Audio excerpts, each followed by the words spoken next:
Now, Eze is a clear sell in my opinion. Calafiori, then Van de Ven, and then Guardiola. These are the three players whom I have in my defensive watch list. These are the fixtures that I like to target. So we can definitely expect Villa to wreak havoc. I'll be not opting for Cole Palmer as the captain for this game week.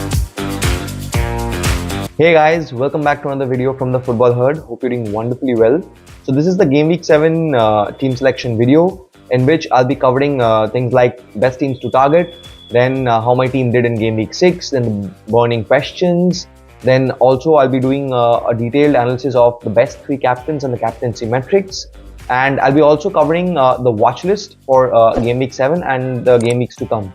So without delaying any further, let's get started. My team fetched 54 points in Game Week 6, and my current overall rank stands at 185k. I believe that it's a pretty decent start, and considering I did not wildcard in Game Week 6, I used it in Game Week 3. So all in all, I do not have Palmer, so I'm pretty happy with the 54 scoreline. And in goal, Flecken gave me a couple of points. And in my defense, Trent and Gabriel, the heavy hitters, did not give me any returns. They only chipped in for 1 point each. And Robinson and Howard Bailey's gave 7 points each. Now, Howard Bailey's was my game week savior, in my opinion, because the kind of expected ownership that he had gave me a huge boost. He was only owned by very few managers, and his expected ownership was only 1.2%. So he was a very heavy differential. And in my midfield, it was a pretty decent game week when I talk about the midfield without Cole Palmer. Saka and Emil Smith-Rowe did not give me any returns. They only contributed to 3 points because of the clean sheet. And apart from that, Mo Salah, Rodgers and Mbeumo chipped in with 10, 7 and 9 points. Now, Rodgers has been a consistent performer, as we have seen in Game Week 6 and in Game Week 5 also. And Mohamed Salah with another goal. So that brings the tally to 54 with Erling Haaland, my captain, giving only 2 points.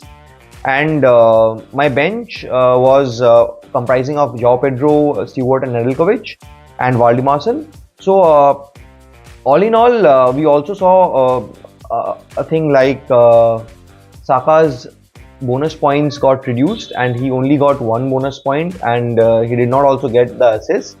So that was pretty unfortunate.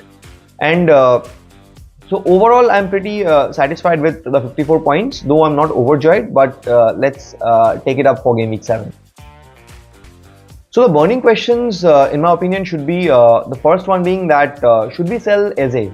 Now, Eze is a clear sell in my opinion. He only had 1 attacking return in the 6 games, and which is something which is unacceptable, where other assets are shining in his price bracket. I believe that it's a clear sell. And even though the fixtures turn good for Crystal Palace, they have Liverpool, and after Liverpool they have Forest, Spurs, Wolves, Fulham. All these 4 fixtures are decent enough, I would say, but I'm not looking at Eze giving any attacking returns in this tenure also. So in my opinion, Eze is a clear sell. Now, how should we deal with Cole Palmer? Because we have seen that he can tear any defense apart and score goals at will. So it is very important for us to assess as to whether, if you do not have Cole Palmer, what you should do with him. Now, the confirmation bias for the non-owners are looking for is that the games that Chelsea have is not that much decent, in my opinion. They have a Nottingham Forest fixture, who have the 5th best defense in the league for both expected goals conceded and expected clean sheets. Now, after that, they have a Liverpool game, which I believe is not also another easy fixture. Then followed by Newcastle, who have only conceded 1 goal in Game Week 6. And probably the United fixture is pretty easy. And then again followed by the Arsenal tough fixture. Then from Game Week 12 onwards, they have Leicester, Aston Villa. So in my opinion, even though he is fixture proof, but I will not break my team to bring Cole Palmer in. But having said that, I will definitely try to bring him in from Game Week 12, if not earlier. That is the commentary that I want to give on Cole Palmer. So I'll not bring him in for the next couple of game weeks, but definitely I will bring him in from game week 12. Now coming to the next question, that is Trent essential? Now, Trent Alexander-Arnold is someone whom I am having since game week 1, and I believe it's becoming pretty difficult for us to hold on to Trent, because the kind of price that he has, that is pretty much high, and in that price bracket you need to be a consistent performer in order to keep your slot, I believe. And there are other better performing assets than Trent, even though the fixtures for Liverpool are pretty decent. They have Palace, Chelsea, then a tough Arsenal game, then Brighton, then Villa, Southampton. So the fixtures are overall good, and they also have a very compact defense. But if I want defensive returns from a Liverpool asset, I will opt for someone like a 5 million Konate. Why am I opting for Trent? Because of the attacking potential that he possesses, but somehow or the other that is not becoming a very fundamental thing, and he is not getting those attacking returns. So probably I will look to keep him for this Palace game. Then I'll assess my options. Now coming to the next questions, who are the best 3 City assets to own? Now, just cause you know that City will be having a great fixture run, and it's a brilliant fixture swing. So having a triple City cover is something which all the managers would be keenly looking forward to. And in my opinion, the 3 best assets to own should be Guardiola, Haaland, and the third one is tricky, and it's Phil Foden. Now, Guardiola, because he's completely nailed, I believe. And he will be taking very much attacking positions, as we have seen in the game weeks, the first 6 game weeks. Though Rico Lewis is also an option, but the chances of him starting every game in this congested fixture hall, I believe it's not something that I will recommend. But his price is so low that it entices all the fantasy managers in bringing him in. Now the next pick is Erling Haaland, which is a no-brainer, and it's a must-have, I believe. Now the third pick, that is Phil Foden. Now Phil Foden has started for 20 minutes in the last 2 fixtures, and we also saw that he had a brilliant game in Champions League. So I believe that Phil Foden is someone who is picking up his form, and if he is up and running, then Pep will definitely give him starts in the Premier League also. Considering that Gundogan is not having that much fruitful season as of now, it's something that we need to keep close tabs on as of now. But the picks of Guardiola and Haaland is completely nailed, and Foden is someone whom I'll be looking to suggest from the next game weeks. Now coming to the next question, that is what do we do with João Pedro? Because a lot of assets like João Pedro are injured, and a lot of fantasy managers already have him in their team, and they will definitely want to transfer him out or bench him.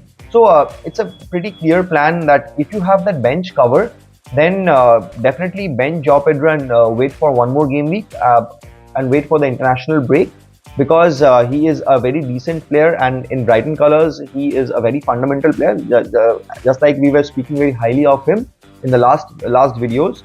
But if you have a dead bench, then it's not recommended to play with 10. Then definitely transfer him out for someone like Calvert-Lewin or Delap. Now I'll be looking closely at these 2 options, because Calvert-Lewin has that wonderful fixture run. They have also Ipswich in game week 8, then Fulham in game week 9, then followed by Southampton in game week 10. So Calvert-Lewin is the pick that I will go for if I am transferring João Pedro out. Now coming to the watch list, I'll be first talking about the defensive assets. The first defensive asset being Calafiori, then Van de Ven, and then Guardiola. These are the 3 players whom I have in my defensive watch list. Now Calafiori has already scored 1 goal from 4 shots, and he has already got 2 big chances.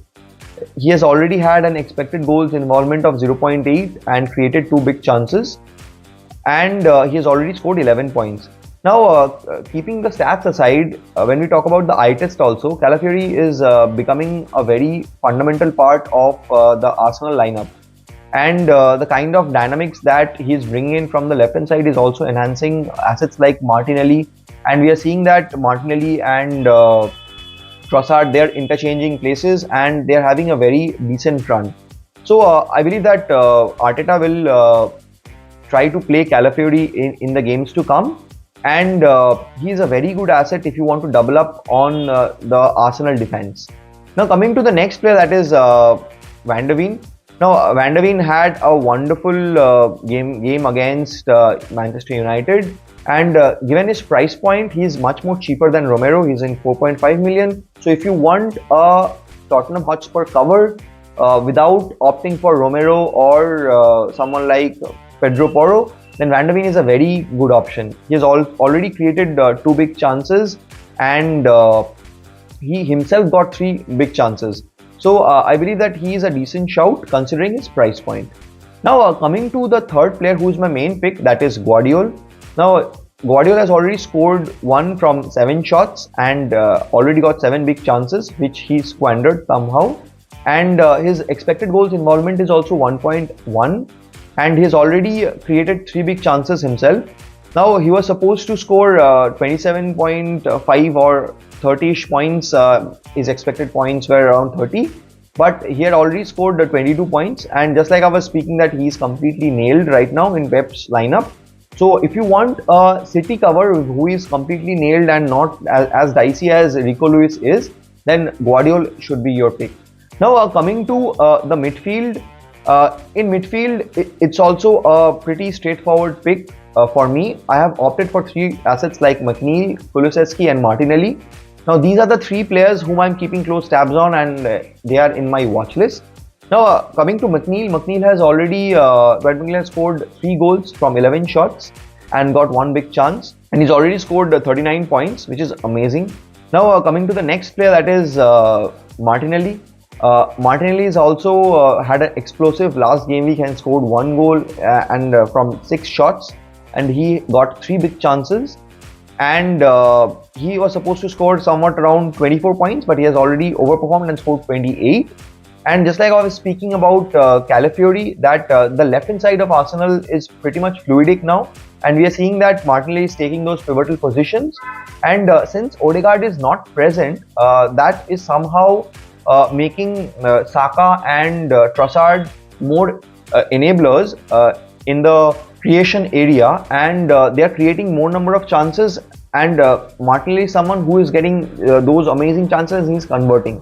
So if you want to opt for someone like in the 6.5 million price bracket and you don't want to go for Saka, then Martinelli is someone whom you can opt for, in my opinion, because if you want to have all the big assets like Salah, Haaland, Watkins, then probably you will have to downgrade some of your assets from Arsenal like Saka, and you will not be able to own him.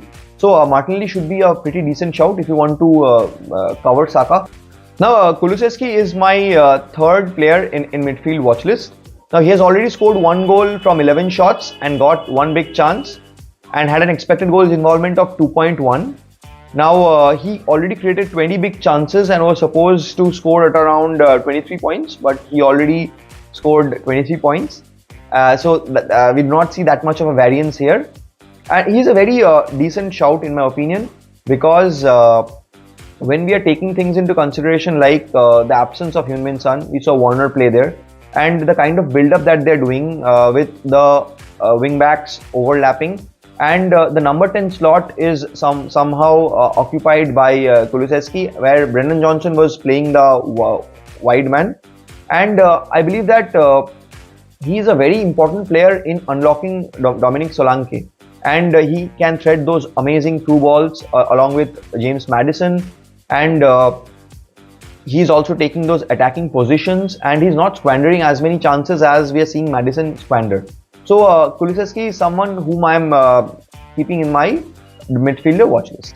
Now coming to the forwards, in the forwards I would like to talk about Nicholas Jackson, because Nicholas Jackson is someone that you can definitely rely on if you do not have someone like Cole Palmer, because Cole Palmer is someone whom everyone cannot afford considering all the big assets that I just spoke about.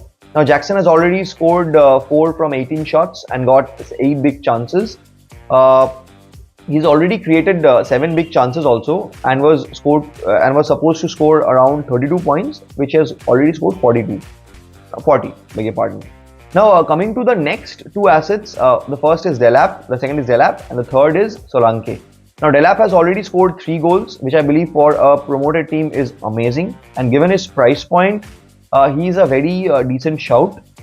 He has already created 3 big chances, and he has himself already had 4 big chances, and he has already outperformed.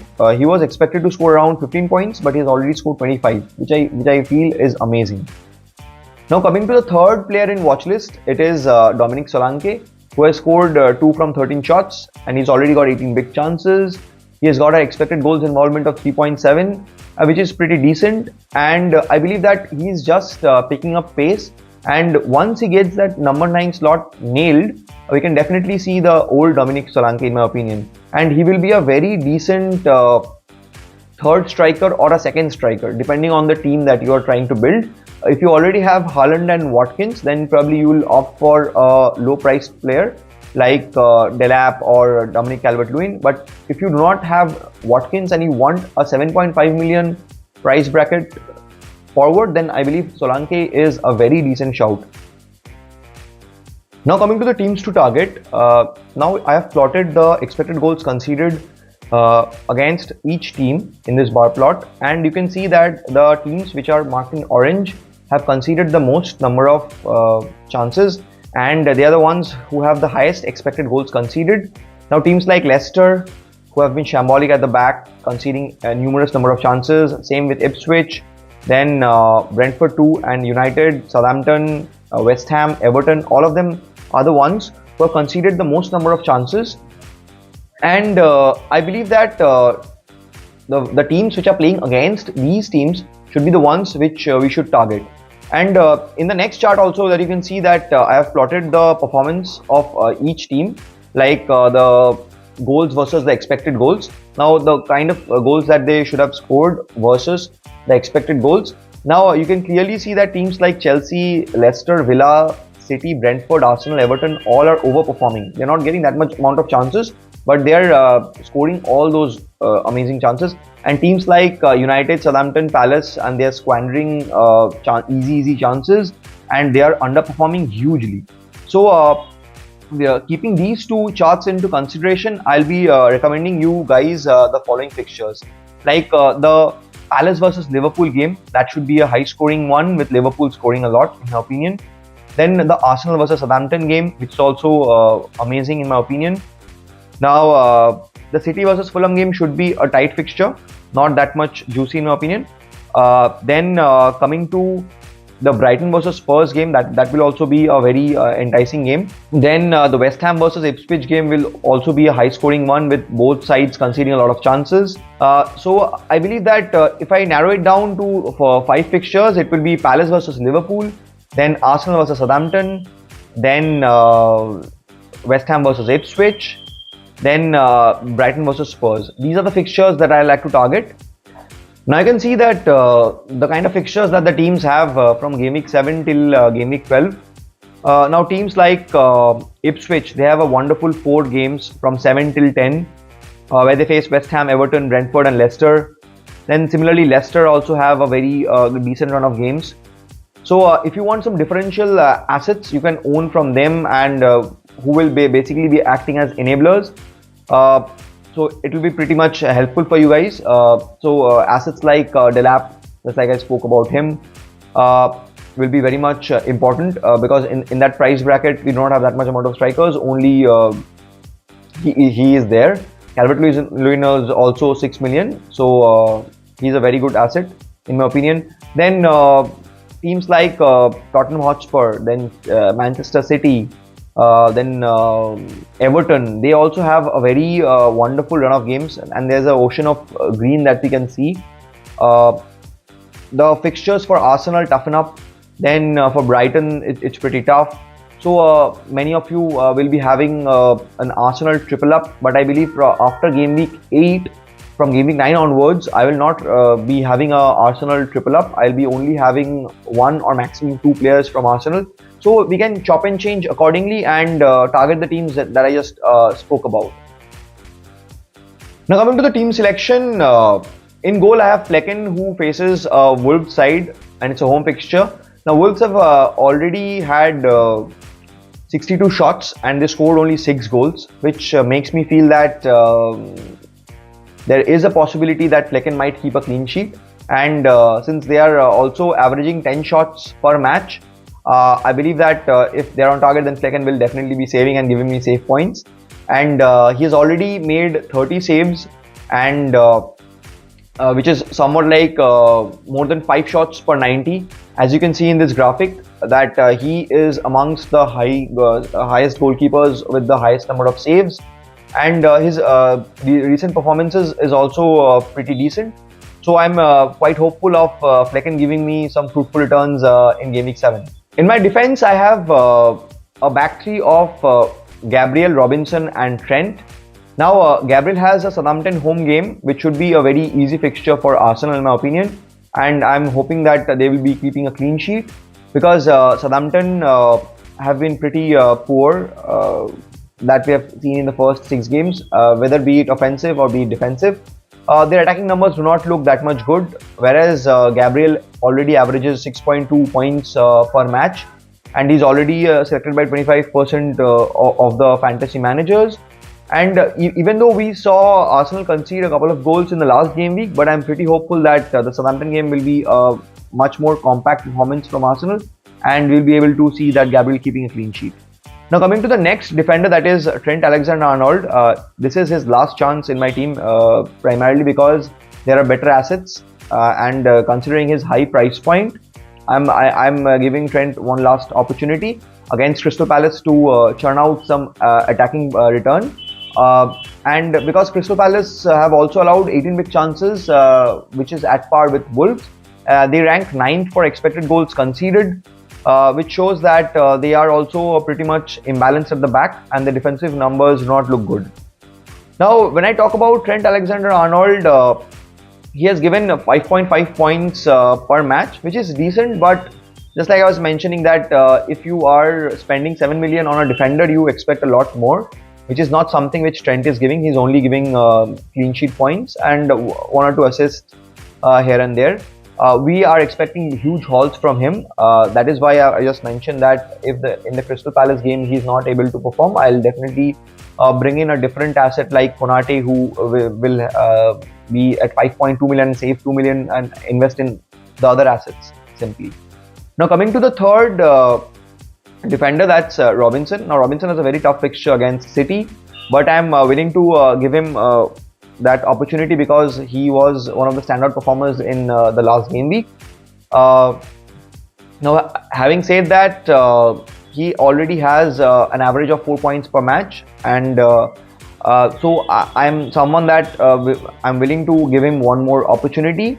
And I'm not willing to play Howard Billies instead of him, because Howard Billies has an Arsenal fixture, and I'm not that much keen on him because I'm not expecting him to give me any attacking output, whereas Robinson can give you that 1 odd assist, and he has that potential. That's why I'll be starting with Robinson. Now coming to the midfield, I have a midfield 5 of starting with Emil Smith-Rowe.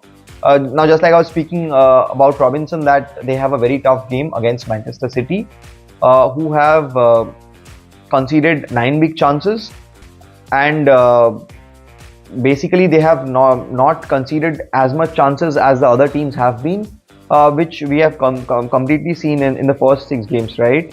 And they also ranked 6th for expected goals conceded, so they'll be very difficult to break down in my opinion.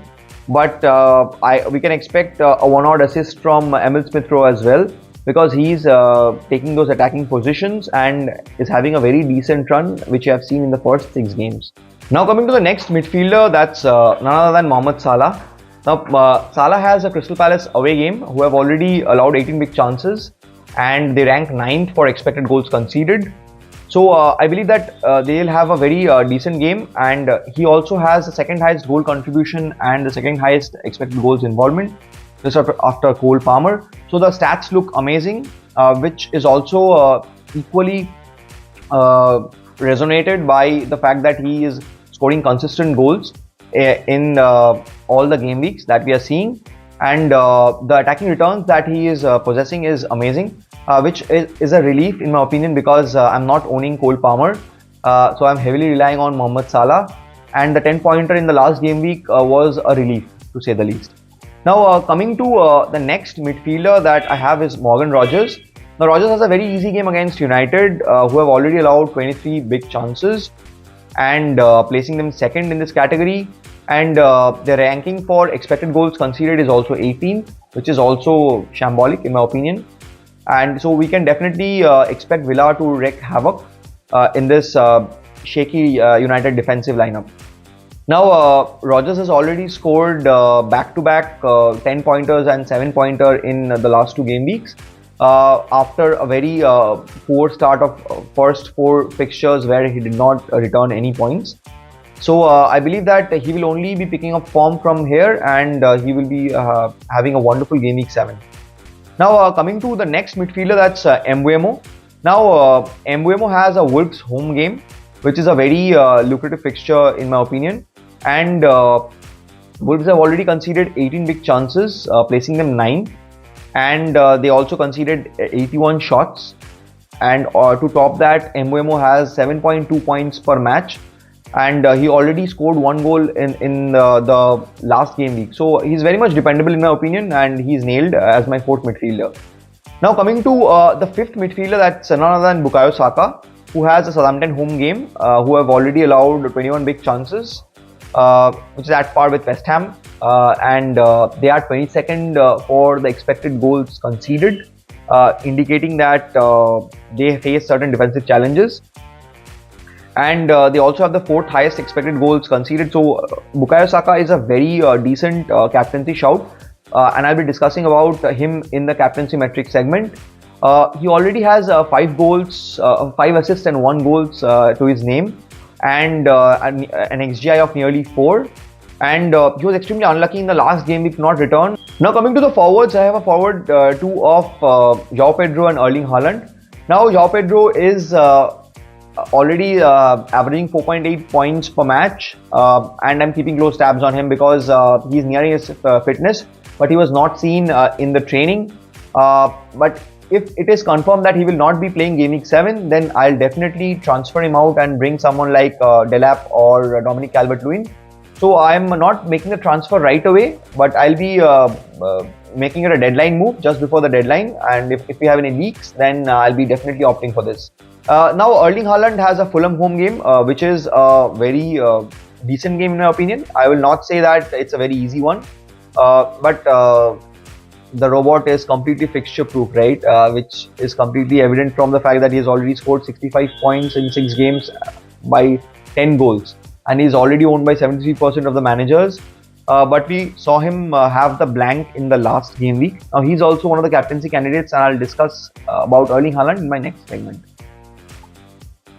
Now coming to the captaincy metrics, the captaincy contenders are Haaland, Saka and Salah in my opinion.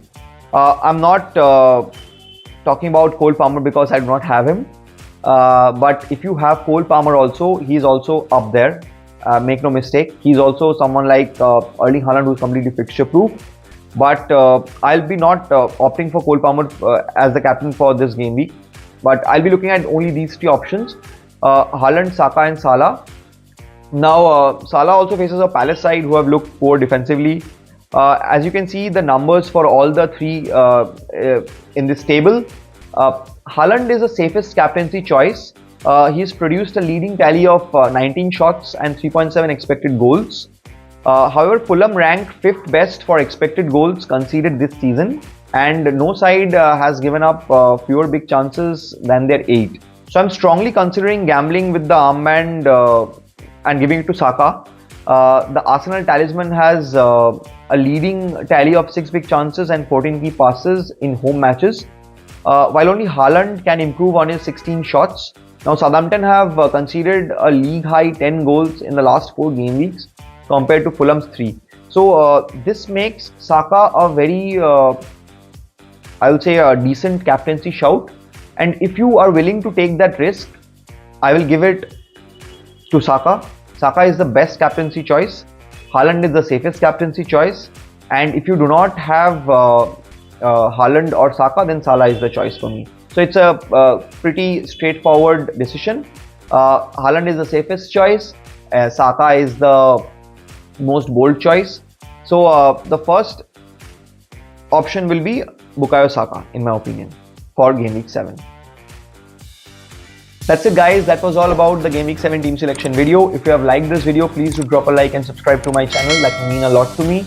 And I hope you have a wonderful Game Week 7. I'll catch you guys in the next one.